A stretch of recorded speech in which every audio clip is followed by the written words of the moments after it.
नमस्कार, स्वागत है आप सभी का। मैं हूं आपके साथ कुमार कुणाल धीरज और आप देख रहे हैं पक्ष विपक्ष। आज हम चर्चा करेंगे खनन माफियाओं की और सरकार की बेबसी की। जी हां, सबसे पहले आपको 3 घटनाएं बताता हूं। 19 मार्च 2025 को हरिद्वार में खनन माफिया ने BHEL क्षेत्र में खनन के दौरान मौके पर पहुंचे 2 सिक्योरिटी गार्डों को ट्रैक्टर और ट्रॉली से रौंद दिया था। 2024 में उत्तर प्रदेश और उत्तराखंड की सीमा के पास नदी किनारे रेत माफियाओं का दुस्साहस किस हद तक बढ़ गया कि मुरादाबाद में ज्वाइंट मजिस्ट्रेट के तौर पर पोस्टेड IAS अधिकारी राम मोहन मीणा को कुचल कर मारने की कोशिश की गई। वहीं एक दिन पहले 9 अप्रैल को रुड़की में खनन के ट्रैक्टर ट्रॉली से कुचलने से एक बच्चे की मौत हो गई। यह रुड़की के इस गांव की इस तरह की तीसरी घटना रही। इन वारदातों से साफ है कि खनन माफिया का कहर बदस्तूर जारी है और सरकार बेबस है। पिछले दिनों जब उत्तराखंड के पूर्व मुख्यमंत्री और वर्तमान में हरिद्वार से सांसद त्रिवेंद्र सिंह रावत ने संसद में अवैध खनन का मुद्दा उठाया तो मामला फिर गरमाया। उन्होंने राज्य में खनन माफिया के बढ़ते प्रभाव, पर्यावरण को हो रहे नुकसान और राजस्व के कथित दुरुपयोग को लेकर केंद्र सरकार का ध्यान आकर्षित किया। त्रिवेंद्र सिंह रावत ने आरोप लगाया कि उत्तराखंड में खनन माफिया की पकड़ मजबूत हो चुकी है, जिससे सरकारी खजाने को बड़ा नुकसान हो रहा है। साथ ही प्राकृतिक संसाधनों का अंधाधुंध दोहन भी किया जा रहा है। रावत ने मांग की कि इस पूरे मामले की उच्च स्तरीय जांच हो। वहीं कांग्रेस ने कहा कि प्रदेश सरकार सिर्फ राजस्व बढ़ाने का दावा कर रही है, लेकिन हकीकत यह है कि नदियों की हालत खराब हो चुकी है और पहाड़ों में अवैध खनन के कारण भूस्खलन की घटनाएं बढ़ रही हैं। इससे पहले जन संघर्ष मोर्चा के अध्यक्ष रघुनाथ सिंह नेगी ने कहा कि धामी सरकार ने अपना पहला कार्यकाल जुलाई 2021 में संभालते ही खनन माफिया को फायदा पहुंचाने के उद्देश्य से मात्र 3 माह के भीतर 21 अक्टूबर 2021 को उत्तराखंड खनन नीति 2021 में भारी बदलाव कर दिया।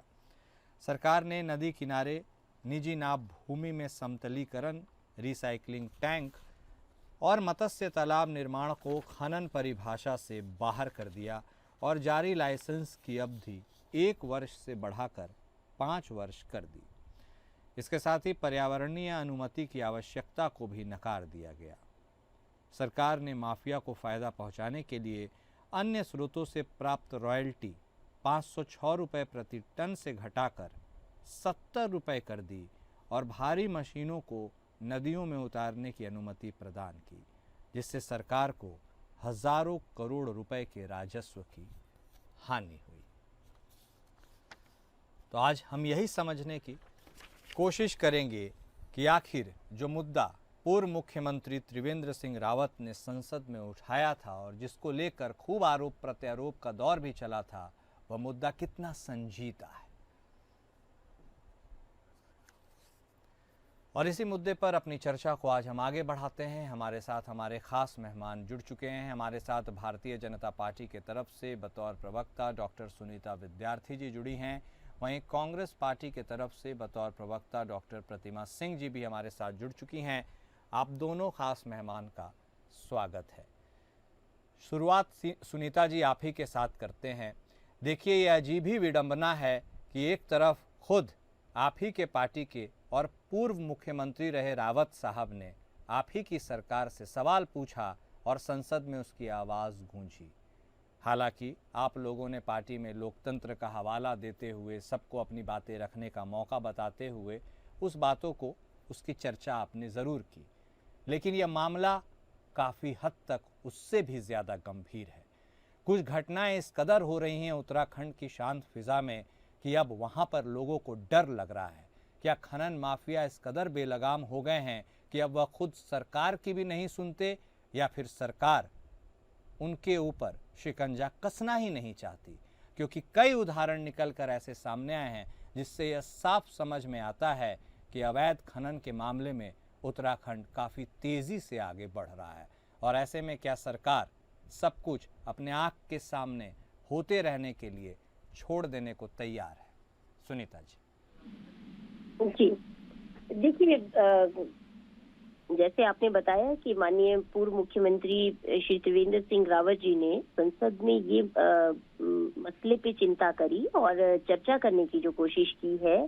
देखिए, जितने भी संसद में हमारे जनप्रतिनिधि हैं, वो अपने अपने प्रदेश में चल रही गतिविधियों के और जो भी प्रदेश की तरक्की के लिए, प्रदेश की प्रगति के लिए जो आवश्यक होता है उससे रिलेटेड अपने क्वेश्चन देते हैं और एक स्क्रूटनी सेक्शन होता है जिनके बाद जो है वो क्वेश्चन सेलेक्ट होके जनता के सामने रखने होते हैं। और माननीय त्रिवेंद्र सिंह रावत जी ने जो क्वेश्चन किया वो अपने विभागीय संबंधित जो मंत्री हैं उनसे उनका ये क्वेश्चन था।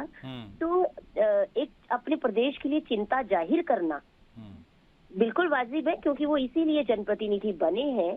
लेकिन उसका आंसर करने के लिए जो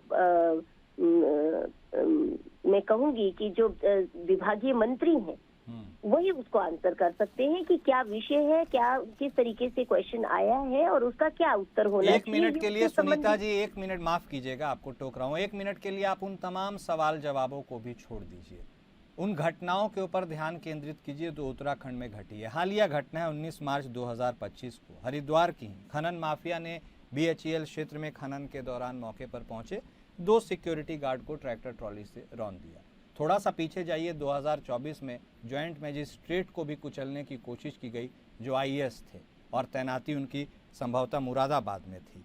और अभी 9 अप्रैल की ये घटना है कि ट्रैक्टर ट्रॉली की चपेट में आने से खनन माफिया के एक बच्चे की भी मृत्यु हो गई। ये सारे इंस्टेंसेस है और इसके पीछे की जो थियरी निकलकर सामने आ रही है वह यह है कि उत्तराखंड खनन नीति 2021 में भारी बदलाव कर दिया गया था। सरकार ने नदी किनारे निजी नाप भूमि में समतलीकरण, रिसाइकलिंग टैंक और मत्स्य तालाब निर्माण को उसकी परिभाषा से ही बाहर कर दिया।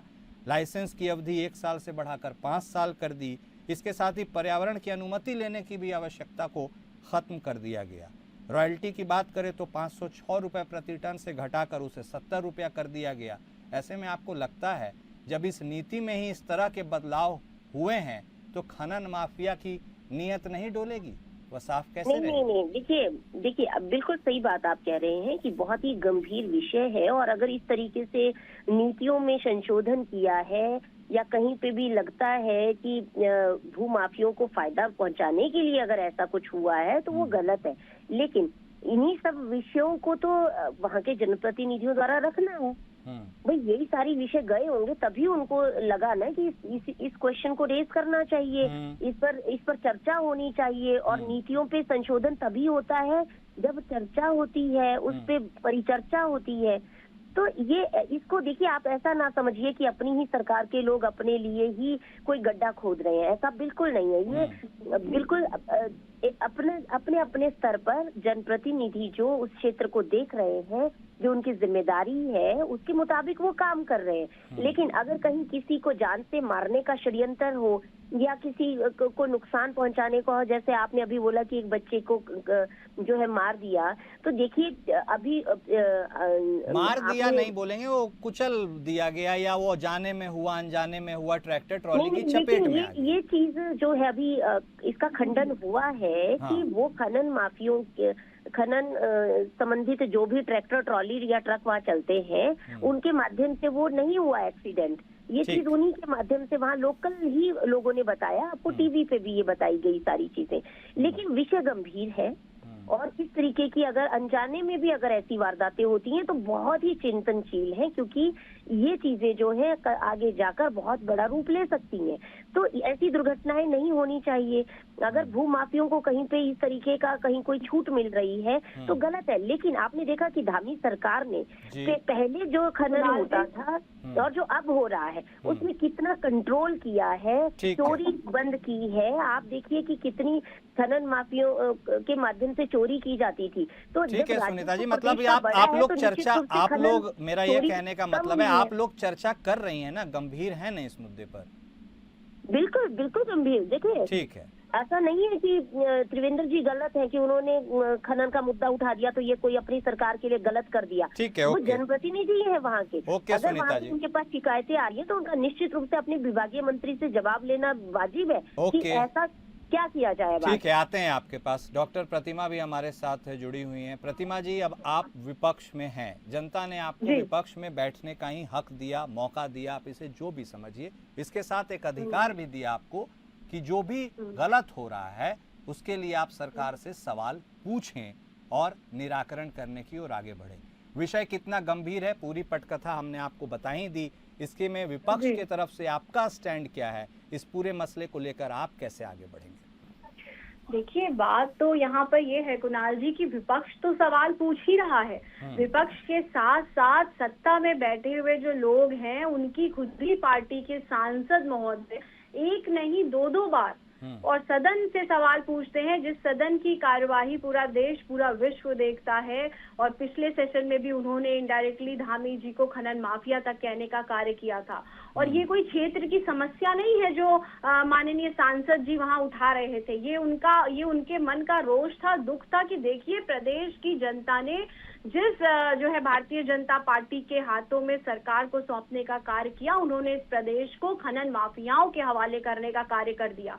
आप समझिए ये बड़ी अजीब सी स्थिति होती है किसी सरकार के लिए कि जब आपका खुद का सांसद सदन में खड़े होकर के अपनी ही सरकार के खिलाफ टास्क फोर्स गठित करने का कार्य करता है। वो ये कहते हैं कि आए दिन चाहे ट्रॉली हो, ट्रैक्टर हो, बड़ी गाड़ी, छोटी गाड़ी, जितनी भी गाड़ियां हैं खनन में इस तरीके से इस्तेमाल की जा रही हैं, रात दिन चल रही हैं रिवर बेड्स के साइड में, जिसकी वजह से कई लोगों की मौतें भी हो रही हैं, कई लोगों की हत्या भी की जा रही है। ये उन्होंने खुलेआम सदन में कहने का कार्य किया। और वो पहले सांसद भारतीय जनता पार्टी के इकलौते नेता नहीं थे जिन्होंने ये बात कही है।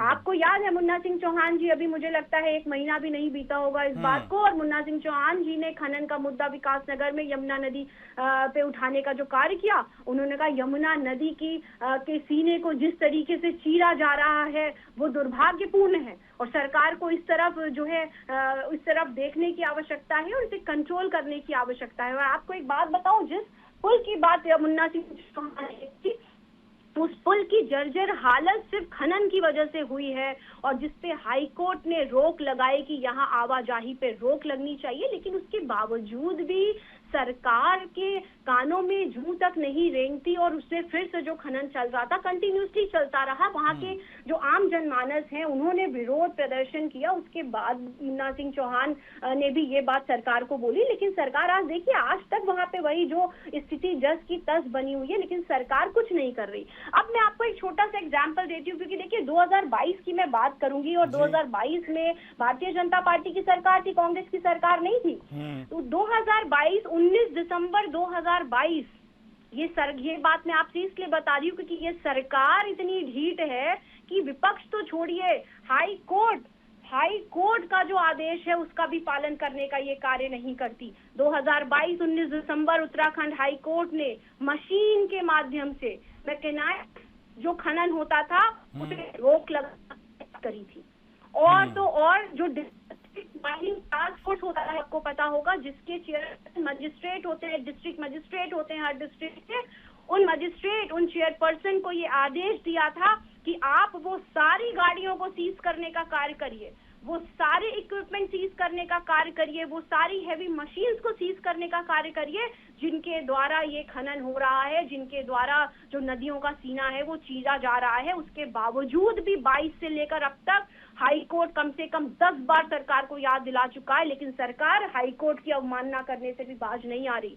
2022 का मैंने आपको जिक्र किया, उसके बाद 2024 जब एक PIL हाई कोर्ट के पास फिर गई, हाई कोर्ट ने माइनिंग सेक्रेटरी को तलब करने का कार्य किया कि ऑलरेडी 2022 का ऑर्डर आपके पास है, उसके बावजूद भी डोईवाला की सुसवा नदी में किस तरीके से जो मशीन से खनन हो रहा है उस पर पूरी रोक लगाने का कार्य कर दिया, लेकिन उसके बावजूद भी आज भी डोईवाला के सुसवा नदी पर मशीन चला चला करके आप जो है बिल्कुल आपने रिवर बेड जो है उनका जो आधार है उसे खत्म करने का कार्य कर दिया। जो वाटर लेवल है उससे नीचे जाता है। इन्हें ज्ञान की कमी है इनके अंदर, भारतीय जनता पार्टी के अंदर। इन्हें ये नहीं पता कि आपदा जो आती है उसकी वजह हम ही होते हैं कहीं ना कहीं, क्योंकि लालच इतना भरा पड़ा है। लालच इतना पड़ा है। मुझे लगता है धामी जी का एक सपना था कि मैं बड़े होकर के खनन माफिया नंबर 1 कहलाऊंगा, और इसीलिए वो आज खनन माफिया, पूरे प्रदेश को खनन माफियाओं के हवाले उन्होंने करने का जो है कार्य कर दिया। मुझे आप 10 सेकंड दीजिए जरा। आपको मैं एक आदेश और बताना चाहूंगी हाई कोर्ट का। जब आपको याद है त्रिवेंद्र सिंह रावत जी का जब स्टेटमेंट आया था उसके जस्ट 2 दिन बाद ही हाई कोर्ट उत्तराखंड ने एक आदेश पारित किया था। उधम सिंह नगर के एसएसपी को यह आदेश दिया था कि बाजपुर में जितने भी खनन में जो इक्विपमेंट यूज हो रहे हैं, जो मशीन यूज हो रही है, उसे त्वरित कार्रवाई करके आप जो है सीज करने का कार्य करें, और उसमें जो भी गाड़ियों का भी इस्तेमाल हो रहा है उसे भी। सुनीता जी आप ही का करते हैं। अब देखिए एक तरफ से विपक्ष ये कहता है कि देखिए हाई कोर्ट के भी जो ऑर्डर्स आते हैं उनके आदेश को भी गंभीरता से सीरियसली आप नहीं ले रहे हैं। मेरा एक ही सवाल है, क्या ऐसी मजबूरी है और ऐसी कौन सी विवशता है जिसके चलते खनन माफिया जो भी हैं XYZ वो बेलगाम तरीके से ऑपरेट करते हैं और उसके ऊपर किसी का अंकुश नहीं लगता है? क्या कोई मजबूरी ऐसी होती है, इस तरह की लाचारगी होती है, या सरकार चाहे तो सबको 1 मिनट में ठीक से हैंडल कर सकती है? देखिए ये तो आपको मानना ही होगा कि जो पिछली सरकारों की तुलना और में, ये सिर्फ उत्तराखंड के लिए मैं नहीं बोल रहा हूँ, जबरदस्ती आपको टारगेट करने के लिए नहीं बोलूंगा। कमोवेश ऐसे बहुत सारे राज्य हैं जहाँ खनन माफिया हो, रेत माफिया हो, वो इतने ताकतवर हैं कि सरकार की भी शायद कम ही सुनते हैं।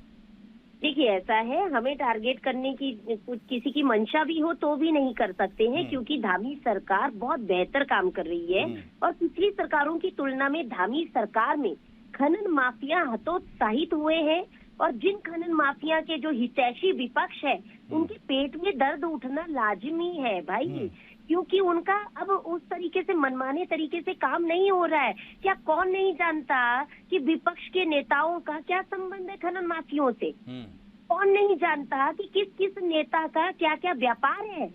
ये सब चीजें यहाँ पे हाई कोर्ट के जो वर्डिक्ट की बात कर रही है कांग्रेस पार्टी, इनको अपने गिरेबान में झांक कर देखना चाहिए कि जिस तरीके से इन्होंने खुला खेल फर्रुखाबादी जो सिद्धांत यहाँ पे खनन में किया था, ये हरीश दास की सरकार नहीं चल रही है मैडम, ये धामी सरकार है। और धामी सरकार में खनन माफियों को, धामी सरकार नहीं है मैडम, ये खनन माफियाओं की सरकार है। तकलीफ हो, अभी आप चुप रहिएगा। खनन माफियाओं की सरकार है, ये धामी की सरकार नहीं है, और ये हरदा की सरकार नहीं है, ये धामी की खनन माफियाओं की सरकार है मैडम। चुप कराएंगे तो क्यों चुप हूँ मैं? ये धामी की सरकार नहीं है, खनन माफियाओं की सरकार है। और 8 सालों में 8 सालों से सत्ता में आप बैठे हुए नहीं देते हैं। 8 सालों से सत्ता में आप बैठे हुए हैं और आप विपक्ष में सरकार को दोष दे रहे हैं। इससे बड़ा दुर्भाग्य इस प्रदेश का कुछ नहीं हो सकता। ठीक है, आते हैं प्रतिमा जी, आपके पास आते हैं। आप बैठे हैं और विपक्ष को दोष दे रहे हैं। ठीक है प्रतिमा जी, 1 मिनट प्लीज, आ रहे हैं, सुनीता जी को कंप्लीट कर लेने दीजिए। बोलिए। लगता है संपर्क उनसे टूट गया। प्रतिमा जी आप कुछ बोल रही थी? डिबेट छोड़ के चली गई हूँ। देखिए भारतीय जनता पार्टी की प्रवक्ता अभी ये कह रही थी कि विपक्ष खनन माफियाओं का हितैषी है। मुझे लगता है भाजपा अभी भी ये स्वीकार नहीं कर पा रही है कि 2022 बीता है उसमें भी इन्हीं की सरकार आ गई, क्योंकि सबको पता है कि इनकी सरकार नहीं आने वाली थी। अब इन्होंने क्या किया क्या नहीं किया, मैनिपुलेशंस, इनकी सरकार आ गई। मनमाने तरीके से इन्होंने कहा कि कार्य जो है इनके हिसाब से कार्य हो रहा है। अरे भाई आपकी सरकार है, हमारे हिसाब से कार्य कैसे हो सकता है? और धामी जी की खनन माफियाओं की ये सरकार है। देखिए मैंने पहले ही अपने वक्तव्य में ये बात बोली थी कुणाल जी कि विपक्ष के आरोपों को तो आप ठुकरा सकते हैं, लेकिन हाई कोर्ट जो कि एक ऐसा मंदिर है जहां से हमें और आपको सबको न्याय मिलता है, क्योंकि अगर हाई कोर्ट और सुप्रीम कोर्ट ना हो और संविधान ना हो देश का, तो ये भारतीय जनता पार्टी के जो बिल्कुल हिटलर शाही जो नेता हैं, जो मुख्यमंत्री हैं, जो प्रधानमंत्री हैं, वो हमें और आपको बीच सड़क पे बेचने का कार्य कर देंगे। तो हाई कोर्ट तक की अवमानना भारतीय जनता पार्टी करती है। मैंने आपको 22 की बात बताई, मैंने आपको 24 की बात बताई, मैंने आपको 25 की बात बताई मार्च की, जब त्रिवेंद्र सिंह रावत जी कितनी मुखरता से अपनी पार्टी के खिलाफ बात कर रहे थे। ये बड़ी शर्म की बात है, लेकिन इन्हें शर्म नहीं आती। ये बैठ करके जनता को बदलने का कार्य करते हैं। आपको मैं एक बात बताऊं, आपको लगता है सरकार कि से क्या अभी जो सवाल, जो प्रासंगिक रेलेवेंट सवाल है, उन सवालों से किनारा करती है मौजूदा सरकार और उनका जवाब नहीं देना चाहती? बिल्कुल नहीं देना चाहती हाँ। कुणाल जी, बिल्कुल नहीं देना चाहती। आप बताइए, मैंने तो हाई कोर्ट के एग्जाम्पल दिया आपको कि अभी तक PIL पेंडिंग है, और मैं आपको भी एक हफ्ते पहले बता दूं, आज जो है 2-3 अप्रैल की बात बता दूं, हाई कोर्ट ने फिर से माइनिंग सेक्रेटरी को सम्मन किया, वीडियो कॉन्फ्रेंसिंग से उनसे बात की, उन्हें ये बोला है कि आप जो मैकेनाइज्ड खनन करने का कार्य कर रहे हैं उस पे एक पॉलिसी रिपोर्ट हमें सबमिट करने का कार्य करिए, क्योंकि ये जो आप कर रहे हैं ये इकोसिस्टम के लिए, इकोलॉजी के लिए, इन्वायरमेंट के लिए सही नहीं है। दूसरी महत्वपूर्ण बात, जितनी भी PIL दाखिल हुई हैं 2022 से लेकर अब तक, उसमें सिर्फ और सिर्फ 1-2 बातों का जिक्र हुआ है। एक तो मशीन के थ्रू आप बिल्कुल नदियों का सीना चीर रहे हैं। दूसरा, जो पहले मैनुअल खनन होता था, आपको भी पता होगा। तो प्रतिमा जी, ये भी में बता दीजिए, आपने तो सारी डिटेल्स का की ओर इशारा किया ही, अब आप इसे how will you take this further, आगे कैसे लेकर के बतौर विपक्ष आप देखिए, इस हम मुद्दे को बिल्कुल लेंगे? खनन के मुद्दे पर हम देखिए जितनी भी PIL जो है दाखिल होती है, और उनका जो भी अभी एक हफ्ते पहले भी सरकार से अभी 17 अप्रैल को जवाब मांगने का कार्य हाईकोर्ट ने किया है। हम देखते हैं कि सरकार कौन सी पॉलिसी रिपोर्ट का देने का कार्य करेगा।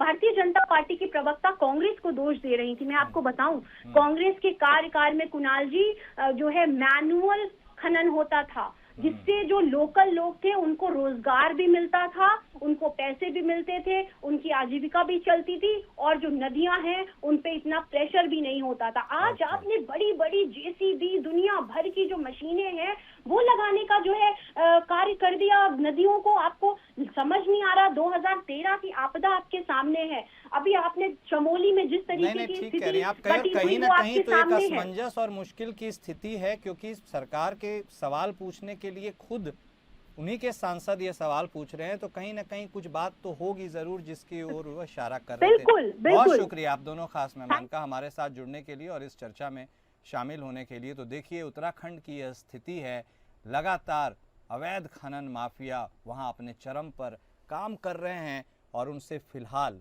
मौजूदा परिस्थितियों में लगाम कोई नहीं लगा पा रहा। सरकार को सोचने की ज़रूरत है कि आखिर उत्तराखंड में इस तरह की स्थितियों से कैसे निपटा जाए। पक्ष विपक्ष में आज बस इतना ही। नमस्कार।